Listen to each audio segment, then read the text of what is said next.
সাথে পথে হারাতে পারবে না আজ কেউ মানা। তুমি আছো সাথে আমার, হোক না সে পথ জানা।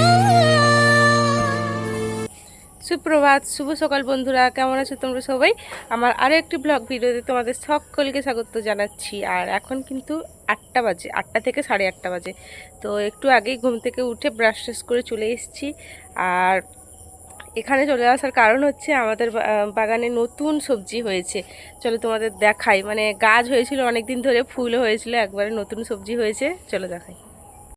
একটা ঘাস শিউলি পুরো ভরে গেছে, জাস্ট ভরে গেছে, সাদা হয়ে গেছে। ওই জায়গায় দেখো কত শিউলি ফুল। ওইদিকে রান্নাঘরে বসছে চা, বাপির জন্য লিকার চা হচ্ছে আর আমার জন্য দুধ চা, চাই আমাকেই করতে হবে দুধ চাটা। চলো চা করে খেতে বসে গেছি। আর আজকে সন্ধ্যাবেলায় কিন্তু সোনার দোকানের কামিল আসবে, যাদের কাছে আমরা গয়না বানাই। তো কি কারণে আসবে তোমাদের তো আমি অবশ্যই দেখাবো। তো এখন চলো চাটা খেয়ে নিই। হয়েছে, এই যে একটা হয়েছে, আর এখানে একটা বাচ্চা চিচিঙ্গে আছে, আর এই মাঝখানে একটা চিচিঙ্গে আছে, আর এই যে চিচিঙ্গের গাছ।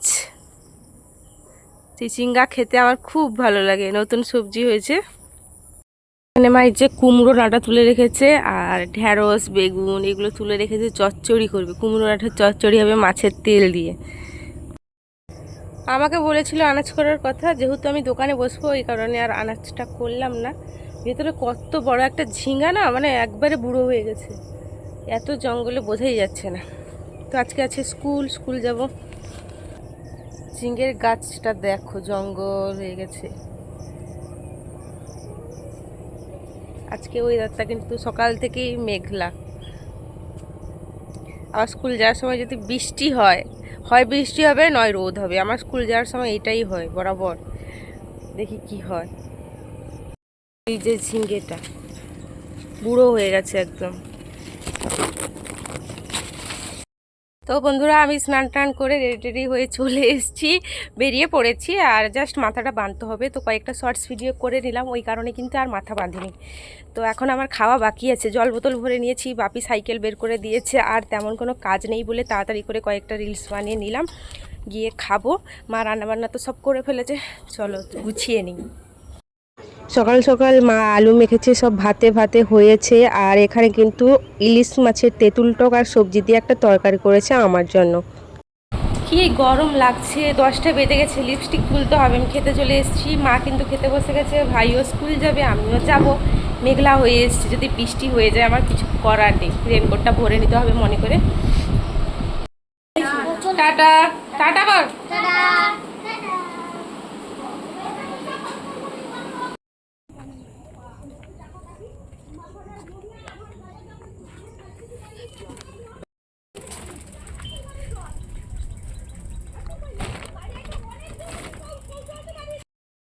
কি হারে বৃষ্টি হচ্ছে দেখো।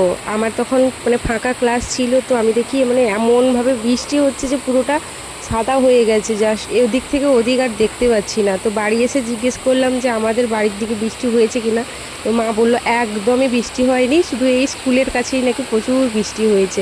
তো এই যে দেখো পুরো মানে কয়েক মিনিটের বৃষ্টিতে সব কিছু জল ধরে গেছে। তো এখন টিফিন টাইম, আমি অফিসে বসছি খেতে। আর একজন স্টুডেন্ট এসছে, বলছে ম্যাম বাড়ি যাব, অসুবিধা আছে। তো আমি ওকে বললাম যে হ্যাঁ যেতে পারো, কিন্তু স্যারের সাথে কি দেখা করে যাও। তো ওকে বলে আমি এখন টিফিনটা খেয়ে নিচ্ছি।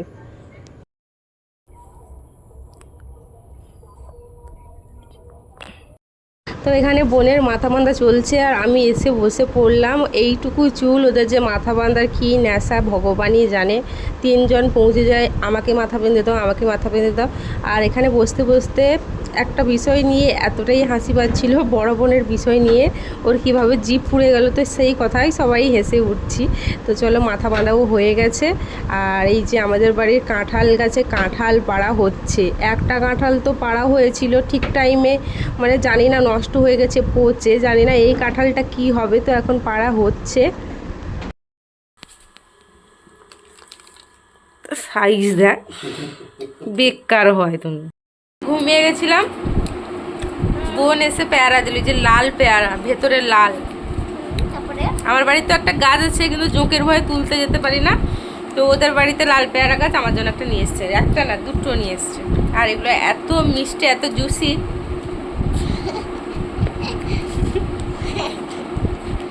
হেব্বি। এর আলাদা একটা গন্ধ, এরকম স্ট্রবেরির একটা আলাদা গন্ধ, লাল পেয়ারার ভিতরে শাঁসটা আলাদা গন্ধ। আমি চলে এসেছি ছোট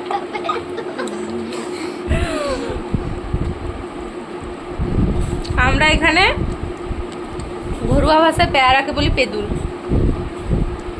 তোমরা সবাই পেয়ারাই বলো। আমাদের এখানে উড়িয়া ভাষা বলি তো, ওই কারণে কিন্তু পেদুল বলে। মিষ্টি না? পোকা আছে নাকি দেখি কারো তো? এটা কি? কথাটা কাটি দিতে হবে। লাল। একেবারে পেটের ব্যথা। গুড ইভিনিং সবাইকে। তো চলে এসেছি রান্নাঘরে, বিকালে তো বোনেদের সাথে অনেক সময় কাটলো, আর এখন জোর খিদা পেয়ে গেছে, গলাটাও বসে গেছে। রান্নাঘরে এসেছি, এই যে দেখো প্যানের মধ্যে আমার চা ফুটছে। 1 কাপ চা না খেলেই নয়, মানে মাথাটা প্রচুরভাবে ধরে গেছে।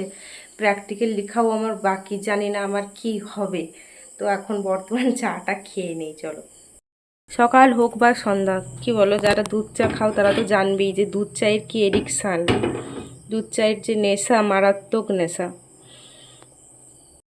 আর সন্ধ্যাবেলায় এই যে দেখো কামিলা এসছে বাড়িতে, কারণ একটা বন্ধুর বাড়িতে যাব, অন্নপ্রাশন আছে ওর দাদার মেয়ের, তো ওই কারণেই কিন্তু একটা গিফট দিব বাচ্চাকে। তো কি দেব খুঁজে পাচ্ছি না, হাতের তাবজি দিব নাকি ব্রেসলেট দিব নাকি গলার হার, তো অনেক কিছু দেখাশোনা চলছে। তো সবাই মিলে ঠিক করলাম যে না, একটা হার দেওয়াই বেটার হবে, বাচ্চা গলায় পরতে পারবে। আর এই যে দেখো হার দেখছি। তো বাড়িতে কামিলা আসতে আমার তো ইচ্ছে করছে আমার নিজের জন্য কিছু বানাই বা বাড়ির জন্য, কিন্তু গয়নার যে দাম, বাপরে, সোনার গয়নার যে দাম, ওর ধারে পাশে তো যাওয়া যাবে না। জানি না কি হবে, ভবিষ্যতে কিছু করতে পারবো কি না। তোমাদের যদি ভালোবাসা থাকে তো ইউটিউবে কিছু করে যদি মা বাপিকে বা সবাইকে বানিয়ে দিতে পারি, তো ওই কারণেই কিন্তু কামিলা এসেছিল আজকে। এখন বাজে কিন্তু রাত 9টা, আমি প্র্যাকটিক্যাল লিখতে বসা শুরু করলাম। সন্ধ্যাবেলা অবধি দোকানে ছিলাম, তারপর চলে এসেছি বাড়িতে। একটা বান্ধবী ফোন করলো কলেজের জুনিয়র, আমাদের এই কাছাকাছি বাড়ি, ওর বিয়ে হয়ে গেছে। তো ওর সাথে পুরো 2 ঘন্টা পাক্কা কথা বলেছি, তাই জন্য আর প্র্যাকটিক্যাল লেখা শুরু করতে পারিনি। আমি আজকে যত রাত হয়, সত্যি কথা বলছি, যত রাত হয় আমাকে লিখে শেষ করতে হবে, মানে এত বাকি আমি কল্পনা করতে পারছি না। যা হয়ে যাক আমি লিখে শেষ করব। আমি সেই মানে ভাত খাওয়ার পর প্যারা খেয়েছি, সেই পর থেকে রাত 9টা বাজে আমি কিচ্ছু খাইনি, জল অবধি খাইনি। আমাকে জলটা খেতে হবে, আমি দিয়ে লিখতে বসেছি। জানি না রাতে মা কী করছে রান্নাঘরে, আমি একবারও যাইনি। তো চলো আমি এখন লিখি, জানি না মানে কেমন কী হবে, কতদূর কী হবে। চলো, এখন বাজে 10টা, চলে এসেছি খেতে। আর আজকে আমাদের ইন্টারেস্টিং মেনু হয়েছে, ভাতও হয়নি রুটিও হয়নি, চলো তোমাদের দেখাই। মেনুতে আছে কিন্তু বেগুনি আর মুড়ি, এটাই হচ্ছে ডিনার। বেশ অনেক দিন পর বাড়িতে কিন্তু বেগুনি হয়েছে, চপ জাতীয় কিছু জিনিস হয়েছে, খুব ভালো লাগছে। খেয়ে নেই, আবার লিখবো। এই আঙ্গুলটা দেখো বসে গেছে, লাল হয়ে ঢুকে গেছে ভিতরের দিকে, বুঝতে পারছো না, ব্যথা হয়ে গেছে আমার, তাও লিখতে হবে। তো আমার অবস্থা দেখো, খাওয়া দাওয়া করে চলে এসেছি, চুল টুল খুলে ফেলেছি, মানে কি বলবো, প্রচুর ঘুম পেয়ে গেছে, শরীর একবারে খারাপ। আর আমি এখন মায়ের ঘরে এসে বসছি, কারণ ওই রুমে বিছানাপত্র কিচ্ছু গুছানো নেই, আমার কোনো মানে মানসিকতা নেই বিছানা করার। এতটাই ঘুম পেয়েছে যে কোথাও একটা জায়গা পেলে যে শুয়ে যাব। তো এখন মায়ের রুমে বসি, তারপর ওই রুমে গিয়ে আমাকে সব ঝাড়পুছ করতে হবে, খাতা বইপত্র যা ছিল সব গুছাতে হবে। তো ভিডিওটা এই অবধি, আর বেশি বড় করছি না, মানে ছোটোই হয়েছে, কিন্তু আর ভিডিও করার আমার কোনো মানে ক্ষমতা নেই, এতটাই ঘুম পেয়েছে, চোখগুলো দেখেই বুঝতে পারছো। তো তোমাদের যদি ভিডিওটা ভালো লেগে থাকে অবশ্যই আমার চ্যানেলটাকে সাবস্ক্রাইব করে দিও। তো দেখা হচ্ছে আবার নেক্সট ব্লগে। টাটা।